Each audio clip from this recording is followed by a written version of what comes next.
Bem-vindos a Brasília, capital do Brasil. E é aqui, no coração político, econômico e social do nosso país, que o Globo Ciência vai falar do nascimento das ciências sociais e de Max Weber, pois o nosso personagem é considerado o pai, o fundador da sociologia moderna. Bom, é com naturalidade hoje que falamos e ouvimos falar do trabalho de antropólogos, sociólogos e cientistas políticos. Mas a verdade é que o surgimento dessas profissões é bem recente. Até meados do século XIX, as ciências naturais reinavam absolutas. A Revolução Industrial, que havia ocorrido no fim do século XVIII, transformando o processo produtivo e provocando fortes impactos econômicos e sociais, estava ancorada em bases científicas e tecnológicas. Os pensadores que buscavam compreender as relações humanas até então faziam isso da perspectiva das ciências naturais. Mas já começavam a aparecer intelectuais que defendiam a necessidade de se criar uma metodologia própria para o estudo dos fatos humanos.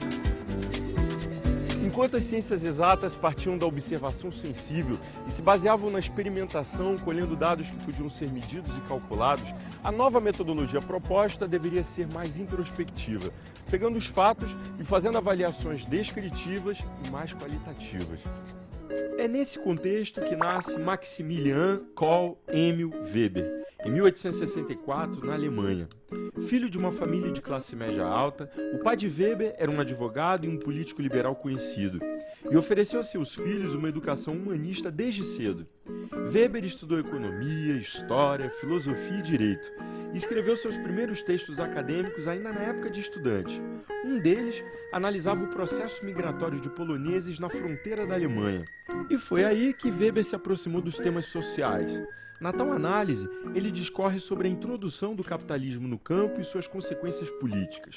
E a sua pesquisa concluiu que o acelerado processo de modernização econômica da Alemanha estava minando a estrutura de poder da classe dirigente, a aristocracia agrária. Weber logo compreendeu que as ciências humanas mereciam uma abordagem própria. Para ele, um fato não poderia ser compreendido como resultado de uma relação de causa e efeito, mas deveria ser entendido como um fato carregado de sentido. Complicou? Calma que vocês já vão entender, porque está na hora da prática do dia. E hoje nós vamos contar com alunos de Sociologia da Universidade de Brasília, a UNB. E é para lá que a gente vai agora. Vem cá. Essa aqui é a Universidade de Brasília, uma das mais conceituadas do país. E eu vou encontrar agora com os estudantes que toparam participar do programa. São todos alunos de Sociologia. Vamos lá. E aí, galera, tudo bem? Sejam bem-vindos ao nosso programa. Vou apresentá-los. João, Larissa e o Bruno. Max disse que um fato não pode ser explicado apenas como uma relação de causa e efeito. A isso deve ser acrescentado também um sentido. Então, no desafio de hoje, eles vão ter que explicar essa frase de Weber utilizando um exemplo bem prático do nosso dia a dia. O que vocês pensaram? Alexandre, conversando com o pessoal aqui, a gente decidiu te entregar isso. Essa folha. Uma folha de papel em branco, Bruno? E agora? Toma essa. Puxa aqui, ó. É meu? Vou guardar pra mim. Entendeu, Alexandre? No primeiro exemplo, a folha em branco, ela não tem um significado social, nem para nossa comunidade, nem para as ciências sociais. Só no segundo momento, quando você encara a folha como um cheque, você reconhece o valor econômico imbuído nela, ela passa a ter significado para a nossa sociedade.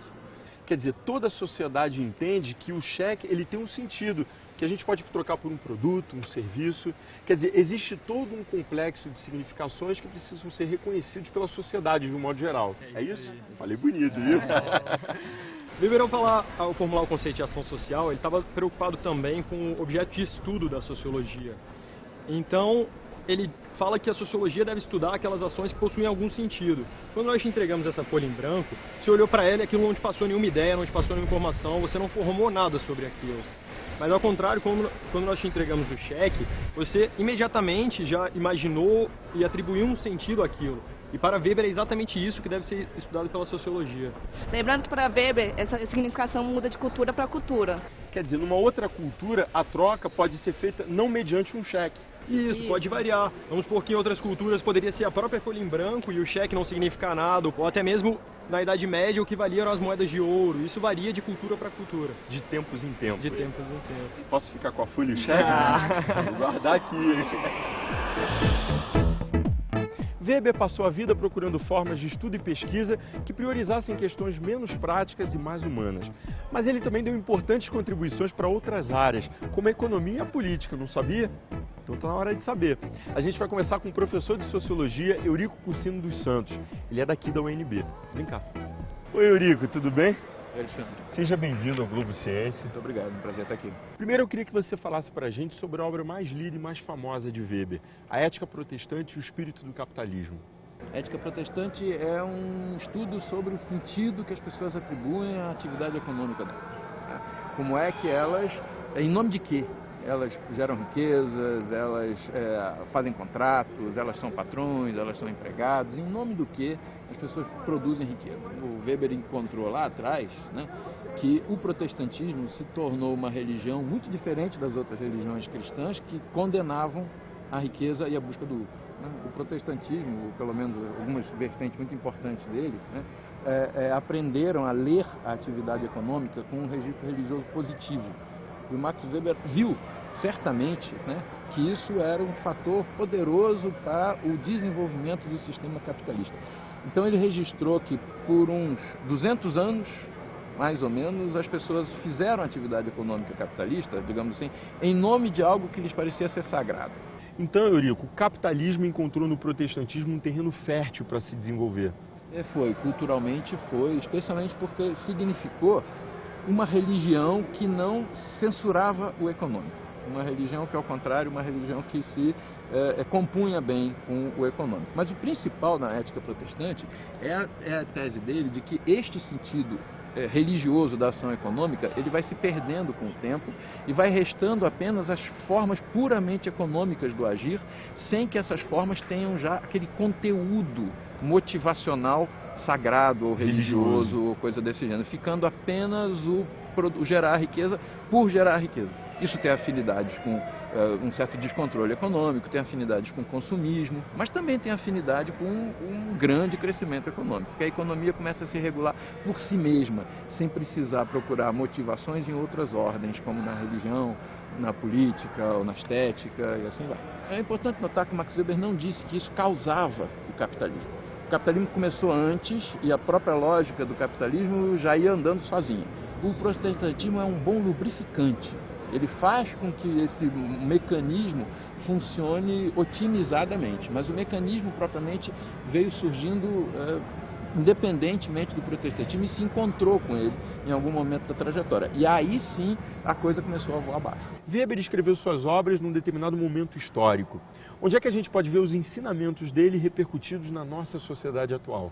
Essas questões sobre o sentido, os diagnósticos, sobre como é que a sociedade produz e disponibiliza para as pessoas, né, ofertas de sentido para a ação, nos legou um pensamento, nos legou um modelo, né, para pensar a burocracia, não no sentido de que ele estivesse dizendo que a burocracia devesse ser daquele jeito, há um mal entendido frequente nesse sentido, mas um modelo para dizer, olha, burocracia, quando o Estado funciona, né, é assim. E desse modelo a gente pode medir a distância desse modelo do que a gente tem na verdade. Então, é importante na análise do Estado, é importante na análise da ciência propriamente, do papel da ciência no mundo moderno, e legou uma sociologia das religiões, né, que é um negócio muito grande, complexo, e que permite a gente pensar o longo prazo das sociedades, a direção e o destino histórico das sociedades. Isso é outra coisa importante na obra do Weber. Como a gente falou na ética protestante, que a pessoa passa a gerar riqueza sem saber porquê. A ciência não é capaz de explicar o sentido das coisas. A obra do Weber serve também para a gente se alertar, se lembrar sobre isso. Todo mundo precisa de sentido. Todo mundo tem necessidades subjetivas de sentido. E a gente hoje em dia está muito ligado em consumo, em poder e em dinheiro. E as pessoas depois se sentem mal e não sabem por quê. É porque elas não estão nutridas em termos de sentido. E isso dói mesmo. Olha, o bate-papo foi muito bom, mas não acabou não. No próximo bloco, que tal a gente falar um pouco mais sobre Max Weber, esse sociólogo brilhante? Não sai daí não, bebe um cafezinho que a gente volta já já. É rapidinho.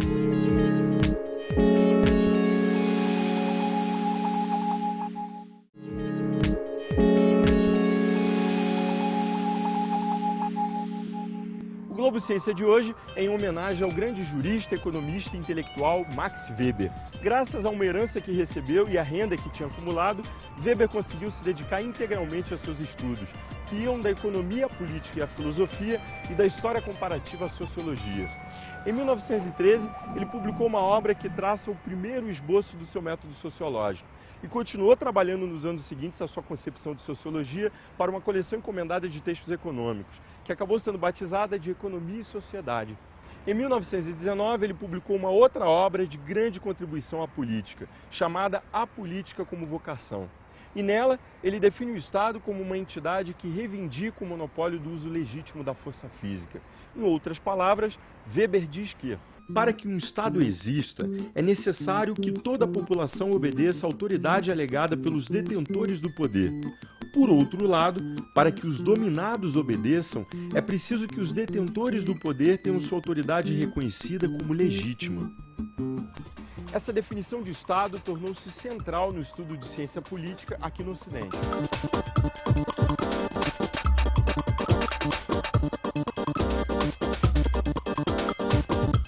Falando em política, já que estamos em Brasília, mais precisamente no Lago Paranoá, que tal conversarmos com um cientista da atualidade que estuda ciências políticas, hein? Nosso próximo entrevistado é um filósofo das ciências sociais. Vamos lá?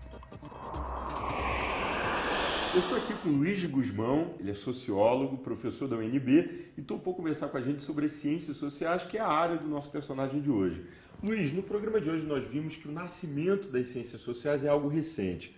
Como é que você chamaria as ciências sociais? Como é que você definiria as ciências sociais e no que elas diferem das ciências naturais? Alexandre, não temos, na verdade, uma resposta única para essa pergunta tão interessante. Temos, na verdade, 3 respostas, pelo menos. A primeira resposta vamos chamá-la de resposta monista. Ela consiste basicamente no seguinte: as ciências sociais, tomadas em seu conjunto, constituem apenas uma nova área da investigação científica. Já tinha uma ciência da natureza e o conhecimento científico se expandiu para uma nova área. Passou a estudar os fenômenos sociais. Então o pessoal opera com uma ideia unificada de ciência. A ciência é uma acepção unificada e o conhecimento social pode ser pensado à luz dessa ideia de ciência unificada, que foi formulada com base na experiência das ciências naturais, mais exatamente da física, né? Para esses autores, chamados monistas, né, a sociologia é uma ciência, uma acepção única de ciência. Ela se aproxima da física em relação a alguns pontos muito gerais e abstratos. Por exemplo, a lógica de validação das conclusões do sociólogo não difere essencialmente da lógica de validação do físico. O sociólogo, como físico, tem que apelar para a experiência para justificar as suas hipóteses. Os métodos seriam os mesmos. O método entendido como uma lógica geral de validação das afirmações. As técnicas de pesquisa variam, obviamente, né? Mas a lógica de validação seria a mesma. O sociólogo, como físico, operaria com generalizações de validade transcultural, transhistórica, as chamadas leis. O sociólogo, como físico, separaria claramente valorações pessoais de julgamentos de fato. Então, esses elementos permitiriam juntar a sociologia com a física, com a química e pensar todas as áreas como campos de uma mesma ciência. Essa é a resposta monista. A segunda resposta é a resposta separatista. Há 2 separatismos, o 1 e o 2. O separatismo 1 afirma que a investigação social é conhecimento empírico confiável. Não é especulação vazia, não é sermão moralista, é conhecimento. Só que, em função de suas características, em razão de suas características, não há nenhuma razão para chamá-la de ciência. O rótulo ciência, nesse caso, não se aplica, né? Um argumento poderoso para justificar essa recusa do rótulo ciência seria o seguinte: o conhecimento geral mobilizado na investigação social não implica nenhuma ruptura com o universo mental do homem comum. O saber do conhecimento geral, o saber genérico, mobilizado pelo sociólogo, não é distinto nem irredutível às melhores generalizações encontradas no chamado saber de senso comum. Ao contrário do que ocorre nas ciências naturais, onde o conhecimento geral implica uma ruptura, de fato efetiva, com o saber de senso comum, no que se refere ao conhecimento geral. Isso é um argumento importante. A terceira resposta, vamos chamá-la de separatismo 2. Ela insiste, ela rejeita o monismo, implica a rejeição do monismo. É separatismo, né? Mas essa terceira opção, ela insiste em preservar o rótulo ciência. No caso, se trataria de uma ciência qualitativamente distinta das ciências naturais. Nessa perspectiva, o conhecimento social se afasta do saber de senso comum, mas não cabe no modelo unificado de ciência. É uma ciência de outro tipo. Aí você tem vários autores desenvolvendo argumentos nessa direção.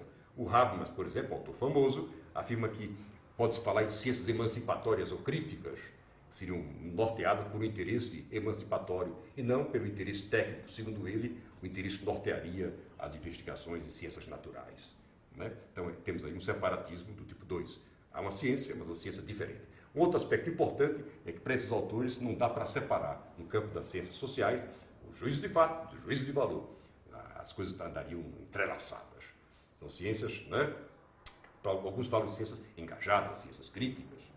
E isso realmente é uma ideia de ciência totalmente diferente da ideia de ciência que está na cabeça de um físico, de um biólogo. Weber, gente, dizia que para entender um fato era preciso entender a intenção do ator social daquele fato. Queria entender isso. Isso a gente chama de causação intencional. A ideia que para explicar a conduta humana em sociedade, você torna a conduta humana inteligível se e somente se você for capaz de esclarecer estados intencionais da mente do ator. Ou seja, quais são as suas crenças, os seus valores, os seus propósitos. Então, Weber dizia, eu torno uma ação inteligível, eu sou capaz de elucidar os fins visados pelo indivíduo.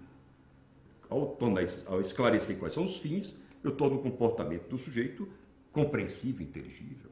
Dá um exemplo disso. E você está assistindo a minha aula, de repente você se levanta e se dirige para uma porta, né? Eu tenho a possibilidade de oferecer descrições verdadeiras do seu comportamento, mas que não vão soar para a gente compreensíveis. Posso dizer, o Alexandre está gastando a sola do seu sapato, isso é verdadeiro. O Alexandre está queimando calorias, continua sendo verdadeiro. O Alexandre se dirige para o Polo Norte, se eu imaginar que naquela direção vamos chegar no Polo Norte. São descrições verdadeiras, mas implausíveis, estranhas para a gente. O que está faltando nessas descrições? Uma referência às suas intenções. O seu certo Alexandre está se levantando para tomar um café lá fora. O Alexandre foi ao banheiro, foi dar um telefonema, e tudo fica claro. Então, a referência a intenções é fundamental para que eu torne a ação humana inteligível. Isso é explicação intencional, isso é vida. Bom, gente, o nosso programa está terminando, mas antes eu vou contar uma curiosidade para vocês sobre Max Weber. Apesar de cientista, Weber defendeu que a ciência era um dos fatores fundamentais no processo de desencantamento do mundo. Isso mesmo, um cientista que criticou a própria ciência. Brincadeira. É que do ponto de vista sociológico, Weber mostrou que a ciência retira os elementos mágicos da nossa vivência.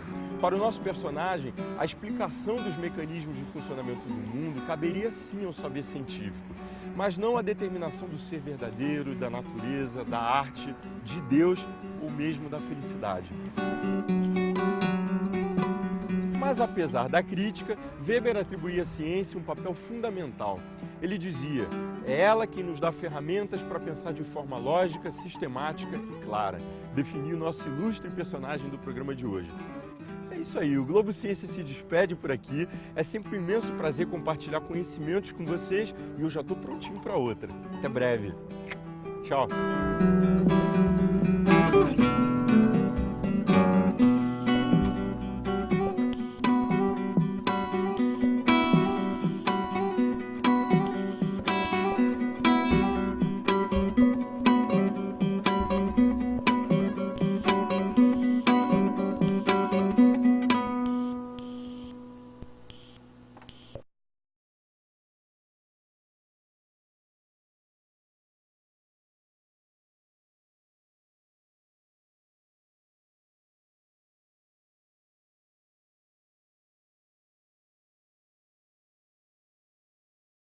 Conheça Max Weber, o fundador da sociologia moderna, no Globo Ciência.